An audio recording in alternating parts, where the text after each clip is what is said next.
I Eat Green, next on Enviro Close-Up.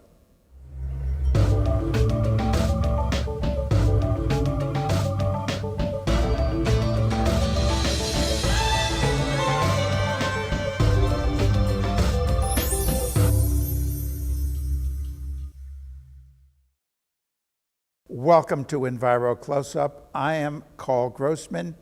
Our guest is Bhavani Jaroff, and she's many things: a natural foods educator, a farm-to-school coordinator, a food activist. She also hosts a radio show, and she's into good food, good cooking. She's a vegetarian. How'd you get into this area of life, Bhavani? Started a long time ago. I was 16 and I read the book Diet for a Small Planet by Frances Moore Lappé, and it talked about how eating vegetarian, which I had never even met a vegetarian at the time, eating vegetarian actually would be good for the planet. Not only good for your health, but good for the planet, and that there wasn't really a food shortage. And this was the time when we were seeing all the distended stomachs of Biafra kids on the front pages of the newspaper, and we were being told that there was food shortages. And this book was explaining that there weren't really food shortages. It was just that we were growing food for animals as opposed to growing food for people. And so at that time, I decided to stop eating meat. And I have re-entered fish into my diet over the years, but mostly I eat plant-based. Now, there was a bit of a crisis when you were at school in regards to being a vegetarian. Describe what occurred. Well, back in the 70s, there weren't, like I said, I had never met a vegetarian. There weren't many vegetarians at the school.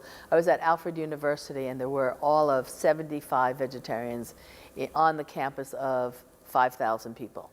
And it would be a lot more now. But back then, the vegetarian meal plan were the same cafeteria ladies that have the bad rap of wearing the hairnets and defrosting frozen broccoli and melting cheese on it. And so one day would be broccoli au gratin, the next day would be cauliflower au gratin. And I just thought to myself, oh my God, I couldn't do this for 4 years.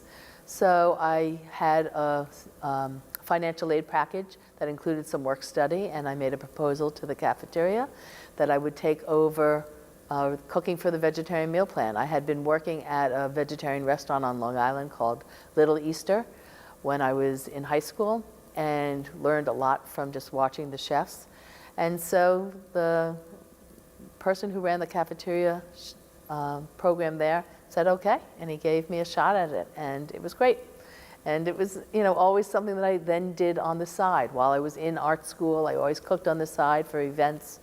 And then when I graduated, I kept cooking. It was easier to make money cooking as a single mom, which I became, than it was as an artist. So, instead of, or perhaps in addition to broccoli au gratin, what kind of, I think most viewers, well, maybe a lot of viewers, are not vegetarians. I've been a vegetarian myself since the 60s.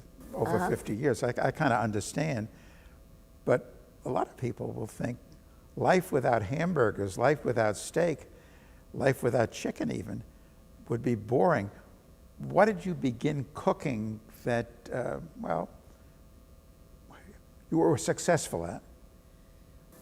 Well, I raised my children vegetarian, so my house had to become the place where everybody came to eat, because I couldn't really send my children to other people's houses because the people didn't know what to feed them. So I needed to make food that was familiar to their friends. So I started making things like tofu parmesan, which would be very much like a chicken parmesan. I ate eggs, so I would bread it with eggs, breadcrumbs. Back when I first started, I wasn't as aware of, and at the time, our food wasn't as contaminated as it is now. It was before GMOs, it was before all the gluten allergies and all the allergies that we have that I think are really directly related to genetically modified foods and some of the other toxicity in our environment. And so a lot of the issues that we're concerned with now, back then, I wasn't aware of. So I'd make tofu parmesan. I made TLTs, which is like a bacon, lettuce, and tomato sandwich, and I make that today, where I cut the tofu really, really thin. I bread it with nutritional yeast and spices. I saute it or bake it in the oven now till it gets really crisp. Then I sear it with some tamari, which is a very salty soy sauce, but it's gluten-free. And I make it really crispy, so it's like bacon. And then you continue the way you would with a bacon, lettuce, and tomato sandwich, except you're doing tofu. And so, so I found ways of satisfying some of those traditional foods that people really craved or would miss if they were a vegetarian. So I never wanted anyone to feel deprived being a vegetarian. But at the same time, I really expanded on alternatives, how to use nuts to make cream sauces. I make a great, bechamel sauce using cashews. I also will do a lasagna using tofu and make it like a ricotta cheese. So there's a lot of things that you can do if you're, once you start playing with the different ingredients. I mean, it's like getting a whole new palette. A whole new bunch of colors if you're an artist, a whole new palette of colors when you get vegetarian foods that you were not used to. So I could start rattling things off that people were like, what's that? Aji marin, sweet rice wine. I mean, it's a traditional food in Japanese or Chinese cooking, but you wouldn't know it if you weren't familiar with it. And almost every stir fry I make has some mirin in it, along with tamari. Using fresh herbs, fresh spices. It really changes everything. And so when I would do cooking demonstrations at farmers markets, and I'd be going into communities where traditionally people eat a lot of meat, and we're trying to encourage them to eat more fresh vegetables from the farmers market. I'll make things like a jambalaya or a gumbo, using vegetarian food, but using really spicy ingredients so that it's recognizable to them. One of the cooking demos that I would do would be, 1 wok, 5 meals. And I'll, take out my electric wok, and in front of everybody using the same bowls of vegetables, I'll go from Indian food, Mediterranean food, Thai food, Italian food, so that you can cover all different nationalities just by mixing up the different spices and, maybe adding snow peas to a Japanese and adding potatoes to the Indian curry. Just switching a few different things, but mostly just changing the spices, and people would be amazed. Using the same vegetables, you could just travel the world.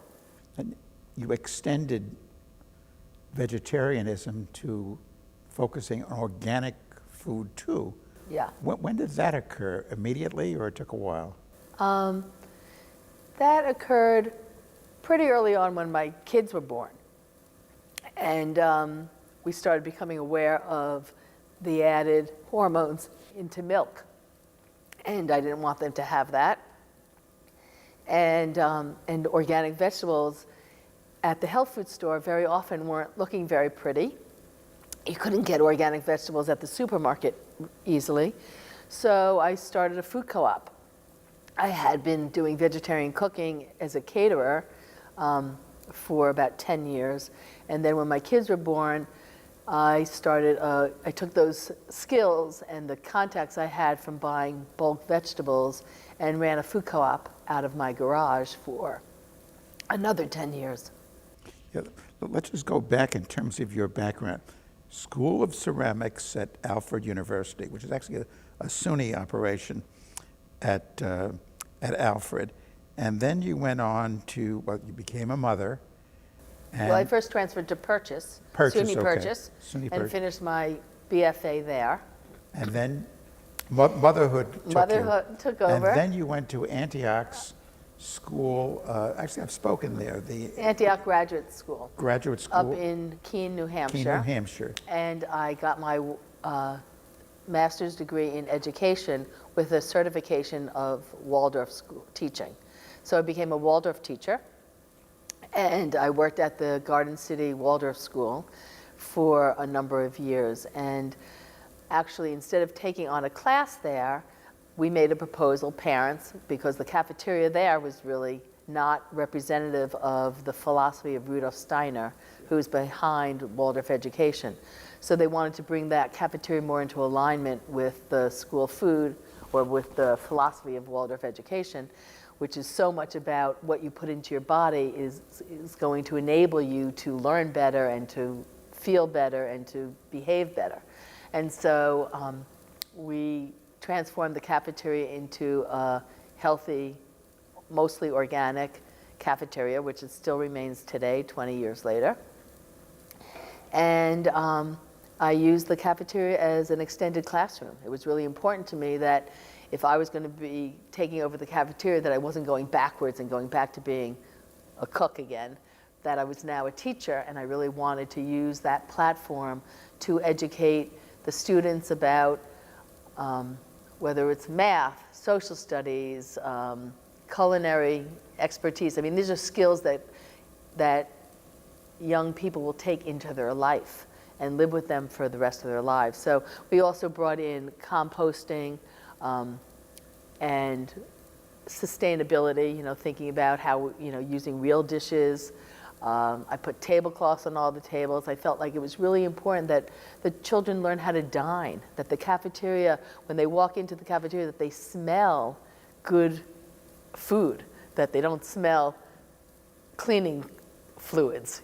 So many times you go into a cafeteria and you smell Clorox, like they've been cleaning, and that's not appetizing. So you want to smell something that's really good. I know when I was selling my house, the realtor said, put some apple strudel in the toaster oven before you show the house to make it smell good. I mean, you want to walk into the school building and smell really delicious food, and that's what we did. And so the cafeteria became a place with tablecloths, flowers on the table, nice music. We grew herbs on the windowsill. We started composting, and we brought in all fresh, scratch-cooked food. And iEat Green, just describe, you have a wonderful website. Thank you. Nice iEat Green with all kind of details, but maybe you can verbally describe the parameters of the iEat Green, this initiative you created, movement. Well, I wear many hats. So with iEat Green, I felt like that could be the umbrella under everything. So I teach young people cooking. I have a large garden. It's not big enough to be called a farm, but I probably farm a 1/4 acre. And I grow all my own vegetables. And I use that also as a learning tool. Every summer I take on college students as interns and teach them about organic farming or organic growing. And we grow everything from, figs to apples and peaches to Swiss chard, kale, onions, green beans, snow peas, you name it. We grow a lot. And I give it away because very often I'm growing more than I can eat myself. So all my interns will, they belong to my CSA, basically, Community Supported Agriculture, and so they're learning and they're taking that with them. I teach classes to, I work with Island Harvest. I've worked with the Chapin Foundation, and I'll teach classes there. I'll go to food farmers markets and do cooking demos there. I really go wherever I'm asked to go, very often on a volunteer basis. When I'm lucky, I get paid, but I really want to educate people about good food and how important it is. I mean, food is something that everyone does. It's really for me, it's what connects everybody together. And food also connects all the problems we're dealing with our environment, with our economy, with our health. I mean, the presidential candidates now are talking about health care, but they're not really talking about why are we all so sick. They avoid that, but we're sick because of the food we're giving our children starting when they're young. Very often I'll hear older people say, oh, well, my grandmother lived to 90 and she never ate organic food, but everything back then was organic. It was before we had genetically modified foods, before the Green Revolution where they used pesticides and herbicides and the monoculture crops sprung up everywhere. We have industrial agriculture, we're raising meat in an incredibly unhealthy way. If people are going to eat meat, I'm an advocate that, I run our local slow food chapter called Slow Food North Shore. And for those that don't know, Slow Food is an international organization about good, clean, and fair food. And so it really touches on who's growing it, how it's being grown, how are the farm workers being treated? It's really an all-encompassing, wonderful, good food movement organization. And our local chapter, does a lot to educate people about the connections of food and where our food comes from and getting people to think about it. And so Slow Food has a campaign called Slow Meat. And as a vegetarian, it was really hard for me to get behind that campaign at first because I didn't want to really promote meat to anybody. But at the same time, I realized I'm not going to make everybody a vegetarian or inspire everybody to eat more plant-based, which I like to do that. But if I can also inspire them to think about where their meat's coming from and choose meat that's raised in a more humane way, in a healthier way, where the animals are not, filled with all this anxiety and adrenaline. I mean, when an animal knows they're going to be slaughtered, all that goes into their body, and then you're eating that energy as well. And it's, people don't think about that, but that also goes into it. And then all the pools of their waste. I mean, human waste goes through processing plants. Animal waste doesn't. It just goes into these pools out in the middle of the country that then are toxic waste sites that run into our land and run into our water streams. And we have dead zones in the Gulf, where fish can't live and algae can't live because of all the toxins from all the agricultural products that we're putting in the soil. So everything is connected, and our government doesn't want to look at that because so much money is generated around healthcare, around medical care, around pharmaceutical companies, around biotech companies. They're such businesses, and they have the power. And with Citizens United, it's given all the power to corporations and taken the power away from people. And so one of the things iEat Green does is really try to advocate the good food movement, whether it's through slow food, whether it's, one of my most recent hats is I'm the farm to school coordinator at Glen Cove Public Schools. They were awarded a grant last year from New York State Ag and Markets to bring more fresh vegetables into the school district. And there's not really enough money in the school district as right now to do that, but what the grant does do is it funds a harvest of the month. So once a month, I introduce a new vegetable to the students. And I only came on at the end of last year, and the first month we did roasted asparagus, and the second month I did spinach salad. And I'm serving the children roasted asparagus on a silver tray with a doily in beautiful cupcake liners, and I'm going around serving it to the tables.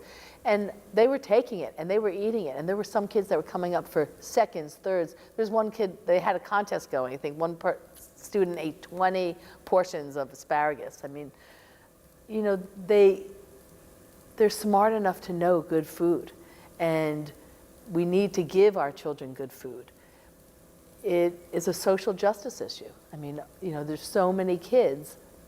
And one of the reasons Glen Cove School was awarded this grant is because over 60% of their school population is on free and reduced meal plan, meaning that they qualify for the SNAP program and assistance. And so there are children in our school district that go home to empty refrigerators. When my kids went to school and I was, packing their lunch, and I was on the wellness committee back then, there were parents that just felt like it wasn't really that important, that they could just send their kids to school. They would have food delivered to their kids at school. I mean, it's an affluent area, and parents would take care of their kids. But when you're in an area where parents don't have that ability, the kids are really dependent on school food. And right now, there's studies that showing kids that eat school food have higher levels of BPA in their urine because they're eating so many canned foods because of the lining of the cans. So we really have to look at the kind of food we're feeding our children. The US government gives us the commodity foods. I mean, people call it free food, but it's the way the government supports the school district is by offering their surplus food. Their genetically modified corn and their high fructose corn syrup and their, all the foods that are just frozen and packaged that can get defrosted and put on a flat cookie sheet and put into a flat oven. So a lot of the schools now don't even have ovens that could cook a chicken, let's say, because they're just pizza ovens and they're just used to cookie sheets. So the infrastructure has to be built up again for scratch cooking, and really excited to be able to transition Glen Cove School District into more scratch cooking and to try to bring more fresh vegetables and fruits into the school for the kids. Right now, the Healthy School Kid program, which introduced more fresh fruits and vegetables and required more whole grains. Many of you may have heard the current president is trying to roll back a lot of those regulations, making it so that the grains no longer have to be whole grains, so that ketchup can now become a vegetable again. Things that were changed because they didn't make sense, he's trying to roll back to. But meanwhile, the kids really need to experience more fresh vegetables. Right now, the fruits that are required in our school district are mostly coming out of a can. Canned fruit cocktail, canned peaches, canned pears. I came in at the end of the school year and said, why don't we give them watermelon? You would have thought we were giving these kids, candy. I mean, they were just so excited to have watermelon. So I'm really excited to be doing this work, especially, again, when you talk about a social justice issue. Very often, when you go into communities that are not affluent, that is all you see. You don't even see a supermarket in a lot of neighborhoods. So we really need to try to bring those back and try to educate people. And that's why starting with kids when they're young is such a wonderful thing, because we can train their palates towards real food as opposed to fast food. And now we're also getting into the alternative meat substitutes, the Impossible Burger, the Beyond Meat. And some of them are good and some of them are not good. The Impossible Burger is a processed food.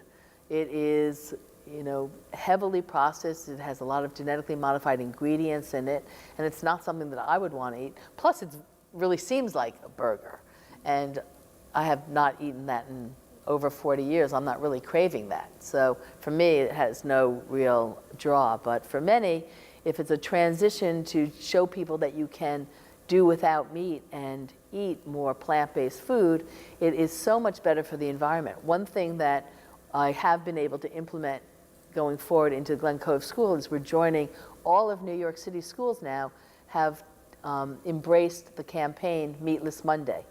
And Glen Cove School is now going Meatless Monday as well. And if you have 1 million students not eating any meat on Monday, that will make a big impact. And the more people that we get on board with this Meatless Monday campaign, and the more people realize that you can really feel satisfied with plant-based food. And I don't eat just salads, and you don't eat just salads. I mean, we just, if you are a vegetarian, there's so many delicious foods you can eat. And people ask me all the time about vegetarian restaurants on Long Island, and there's not many. I mean, it's very limited. But you can eat very well at different international restaurants. If you go Italian, you go Mexican, you go Greek, you go Indian, they all have vegetarian specialties, and then they know how to do it much better than a restaurant that's trying to put out tofu when they really don't know how to cook tofu. And let me tell you, I don't miss steak, and it isn't a sacrifice not eating meat and meat products. The thing, too, is other countries don't do it this way. I mean, you take a trip to Italy, and they so prize, without much fanfare, and it just kind of is natural, fresh, from the farm, food. I mean, they have meat, of course, as part of their diet. Right, but farm to table is how they eat. People shop daily. In most countries. Yeah. Here, we're used to the big box stores, and people want to shop for the month, and get food that's prepackaged and, and then just fill in where they need. But, they'll do bulk shopping to save money. People want cheap food, and we used to spend a lot more of our dollars on food than we do today. It seems to me to educate the young in particular is a way to maybe change this pattern of food in this culture. On the other hand, the pressures behind factory farming and junk food are so enormous too. So it's quite a conflict. For some, it's not a conflict for me, because I'm pretty clear that I don't want to eat that food, and I don't want to support that industry. But for many it is, and for many, dollars really make a difference. I mean, they are really struggling, and so they are looking how can they save money. And very often people say eating healthy is more expensive than eating junk food. And that's true if you're going to a fast food restaurant. You can feed your family for $1 or $2, and you can't going to a good restaurant, but you can cook at home. And that's really where my push is. With iEat Green, I'm really trying to inspire people to cook at home. I love cooking, and it's my creative art form. I went to art school, and food ended up becoming my palette. Food ended up becoming my colors that I cook with. And very often for kids, we always say eat like the rainbow. You want to eat all the different colors so that you're getting all the different vitamins that your body needs. But I love cooking, and so I try to inspire people with inspiration that when you are the chef and you're in your kitchen, you get to choose what you like, what you don't like. You can mix and match. You can adjust to your allergies or your particular likes, or to your kids. Even, parents will say to me sometimes, I hate cooking because this kid won't eat this, and this one won't eat that, and this one won't eat that. And there's still the common denominator, whether you make, whatever you make, and then you can adjust it when you're cooking at home. You can easily adjust it so that you can accommodate different people. And I like to always, want everyone to feel welcome when they come to my home. And so I am constantly accommodating people, and very often I'm cooking for the common denominator. So I try to leave out gluten very often, and I leave out obviously meat, and I'll cook rice noodles instead of regular noodles, or I'll make brown rice or in my rice pilaf instead of a white rice.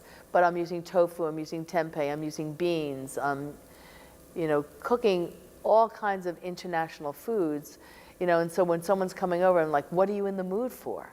I have a pantry full so that I can go in any direction with the ingredients, the fresh ingredients I have.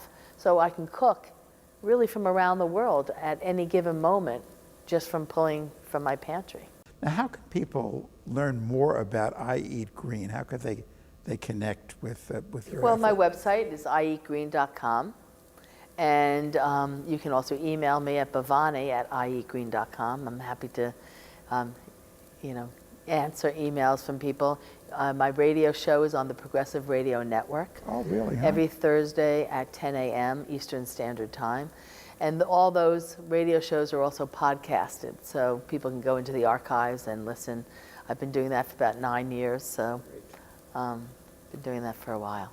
Thank you, Bhavani Jaroff, for being with us today. Thank you for watching Enviro Close Up with Carl Grossman.